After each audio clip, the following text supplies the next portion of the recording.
Hello, welcome to the Jerome Bee Farm. It's September 9th, I believe, Saturday. It's really nice out. It's probably about 75 degrees, got a nice south wind. So last night I ran out of time. I didn't get to go check this other hive, and I'm going to do that right now. It's the one that I put the laying worker deep on top of it, separated by newspaper that had the Oklahoma City Thunder on it. So probably going to refer to that hive from now on as the Thunder Hive. Before I do that, I want to show you something real quick right here. This is a little plum tree that we have.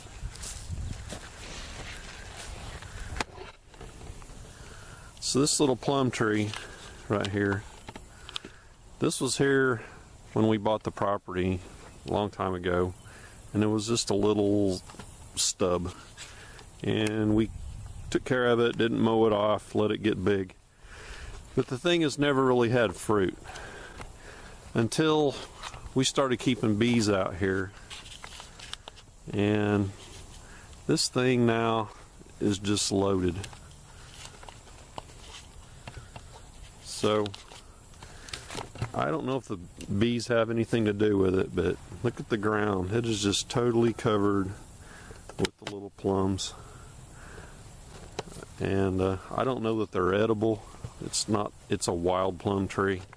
But in the spring, the blooms on this thing are white, and it really smells good. So I just wanted to show you that real quick. So that's the difference between not having bees and bees makes. I'm assuming that's the difference, because in the spring, when this is blooming, it's covered with these honeybees here. Okay, so I'm going to set up the tripod and get over there to the Thunder Hive, and hopefully we will find the Wildflower Meadows Queen. And right here's where we're going to go.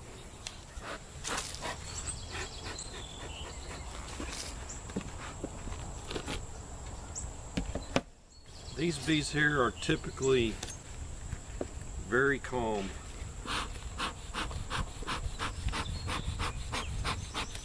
Last time I checked this, it looked like it was queen right. I found eggs, but I didn't find the queen. That was on the 2nd of September.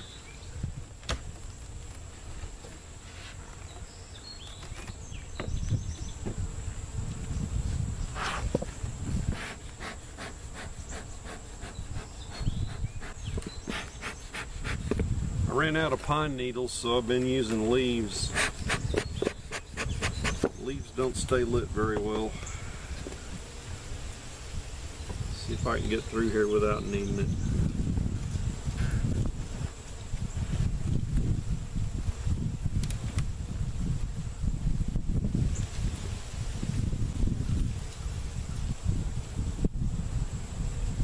See how calm these are? They're just chillaxing. Oh, hive beetle.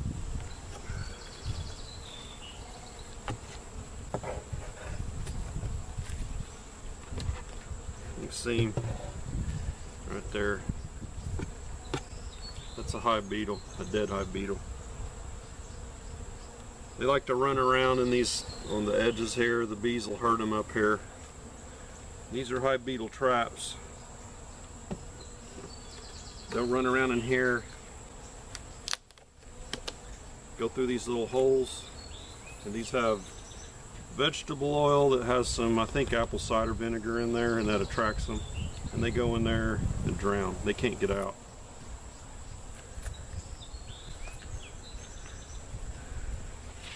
So since I pulled that out, I'll start right here.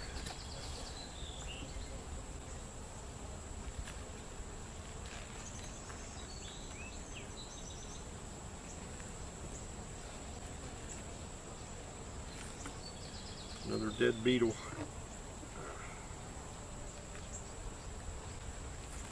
This time of year, the beetles get, they're worse in the fall than they are any other time of the year.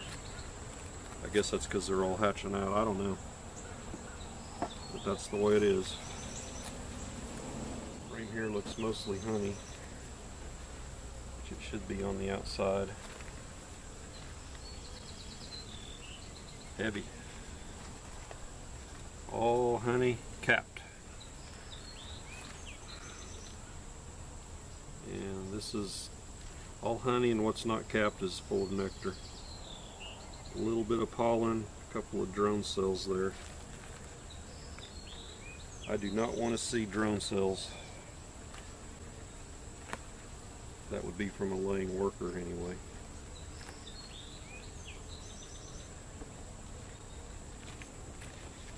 Don't need another queenless hive. So these drone cells are left over from the queenless hive with the laying workers. This whole top box was the laying workers I brought over from another hive, put newspaper down and combined it. So what you'll see here, these little drone cells that are left are just ones that haven't hatched out yet. And if I find queen eggs up here, that's all I need to see in this hive and I'm done with it. I don't have to see that queen, but I'll know she's in here if I see queen eggs in here, because this is a prime spot where she would want to lay. All this new comb that she didn't have before. So there's no eggs in that, that's prime laying area. Some of these had honey in them when I put them on here too. I don't know if that was one or not.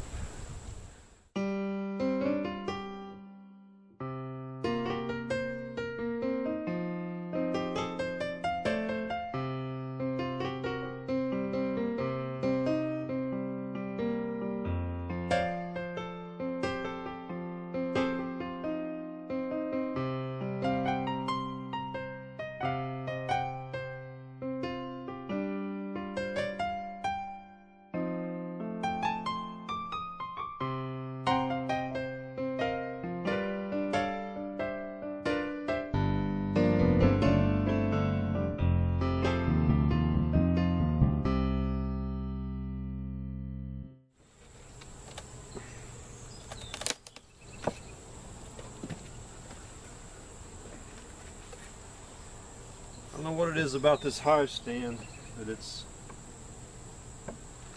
not level. Actually, it's the 4x4 underneath it. Looks like that's probably warped. Put a stick under that and fix it. Okay, bees are still calm. These are Hop Guard 2 strips to treat for varroa mites. I put them in end of August. You're supposed to leave them in for a month.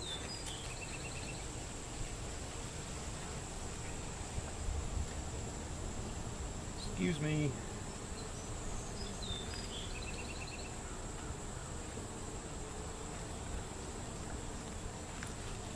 So if these bees were queenless, I would expect them to not be so calm.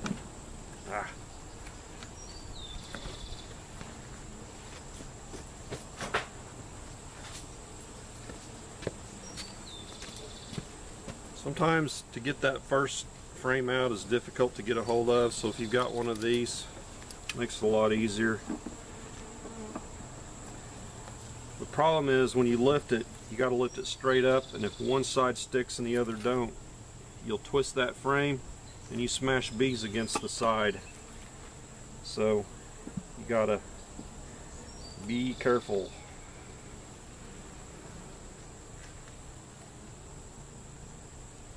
So this frame here, this is all honey, and looks like pollen right here. So if I'm seeing pollen here, I should see brood on the opposite frame or close to it. I don't see a queen, I see a few drones walking around. Probably hatched from up above.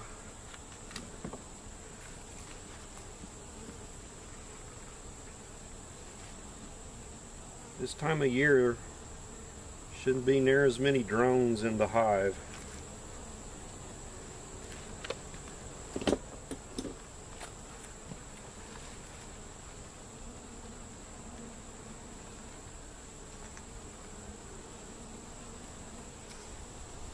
Yeah, there's the brood next to that pollen, like I said.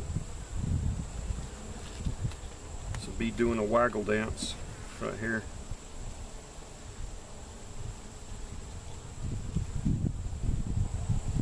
Well, I guess he's waggled out. There he goes. I know they're girls and I say he, so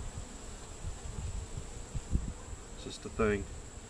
This bee's covered with pollen on his legs. I don't see eggs though.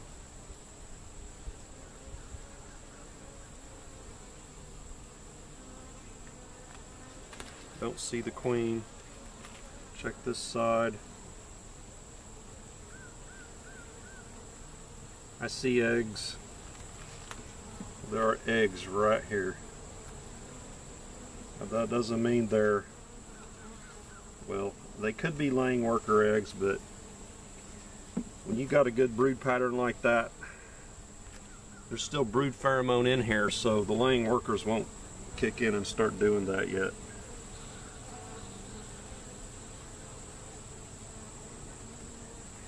I'm going to keep going because I want to see, I want my eyes on that queen.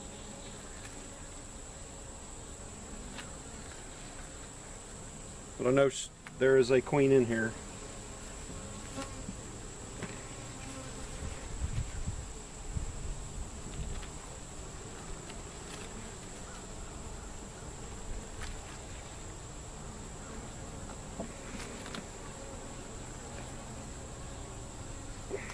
There you can see that hawk guard mite treatment strip. I see eggs all over this frame.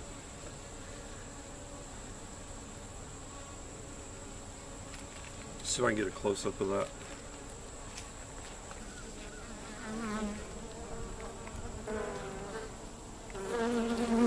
Okay. I hope you can see I'm going slow. There are eggs in those cells, little white dashes. Here the eggs are starting to turn into the larvae. Kind of see that there.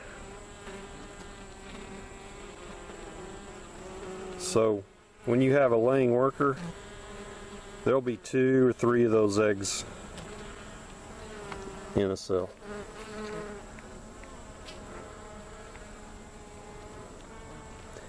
That's one of the telltale signs.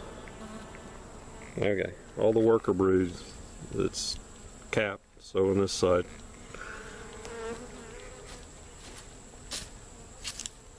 Well,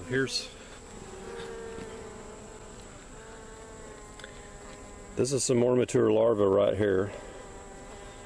See how they're curled up in there? They're not far from getting the caps put on. And then as the bee gets older and is ready to come out, it'll chew its way out of that. So thought I'd show you those. And this is what they look like when they're closed up and capped, right there.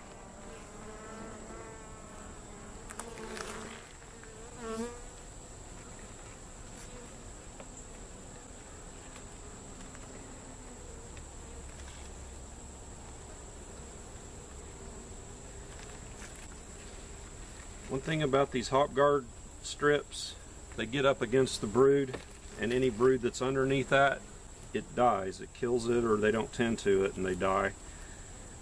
Also, when I was putting them in, the bees just hated these things and they attacked it and just covered it. It was all over my hands. I didn't care for that. Super on there. It's totally organic. It does not get in the honey. And there's no temperature restrictions on the temperature that you have to have it at to use it.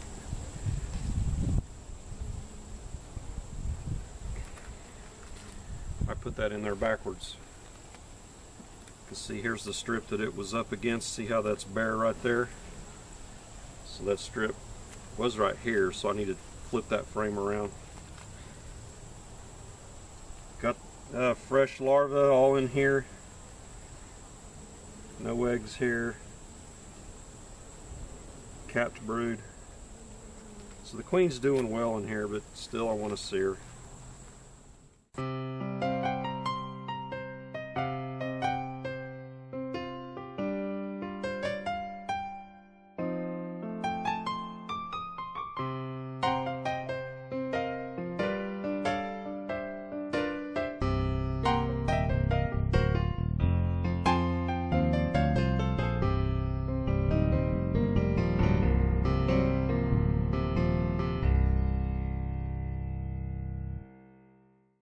Oh, I found her. She's right on the top of that frame.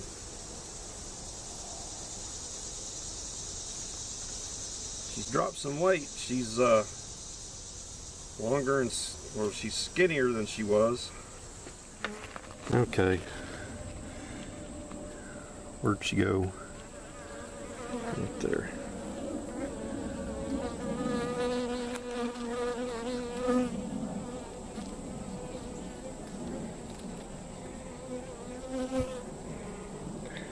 There is the Thunder Queen.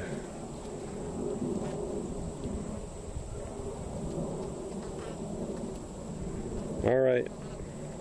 So successful newspaper combine with the laying workers. So the next thing she needs to do is go upstairs and lay a little bit, or they need to fill up the top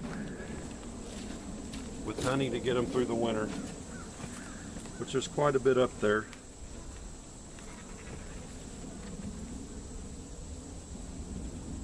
I need to find her before I shut this up. Don't want to squish her. She's right here. So I'm going to put her again. I'm going to close this up right here.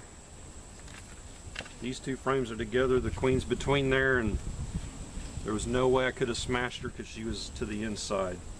So that's how you take care of your queen. It's the most important bee in the whole hive.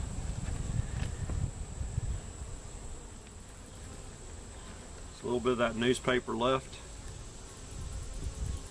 They had, usually you'll pull this off and there'll be some paper in here and in one main tunnel where they're going back and forth. When I opened this one, it was cleaned out, and there was just a little bit around the edges. They had just took that paper out.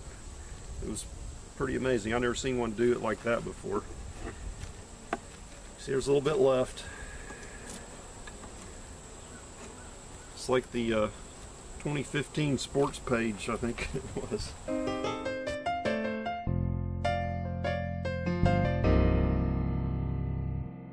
Okay, that concludes this video. I'm trying to make my videos a little bit shorter, trying to keep them under 15 minutes. I know unless you're really into beekeeping, your attention span for bees is going to be probably 5 minutes, but a beekeeper is going to want to watch probably no more than 15 minutes. Unless they're really learning and getting into it, then they're going to watch every second. And that's cool, and I like it when people ask me questions. And I've been keeping bees for 5 years, so I'm not a super expert, but I'm not bragging, but I do know quite a bit. Everything I have learned is I've read some books. I read from a lot of web pages online about the different things and different methods, so I know a lot about different varieties of beekeeping. So they say if you ask 20 beekeepers how you do something, you'll get 20 different answers. That's a fact. And when I think I have got something figured out, they throw me a curve, just like that last video with that super seeder on that nuke. So I'm not sure what happened there. Anyway, I'm going to shut up and wrap this up. So if you like my videos, please give me a like and subscribe to my channel. I'm starting to do some other things, starting to build a raised bed garden, and also building a chicken coop. So check those out too. Thanks for watching, and I'll see you on the next video.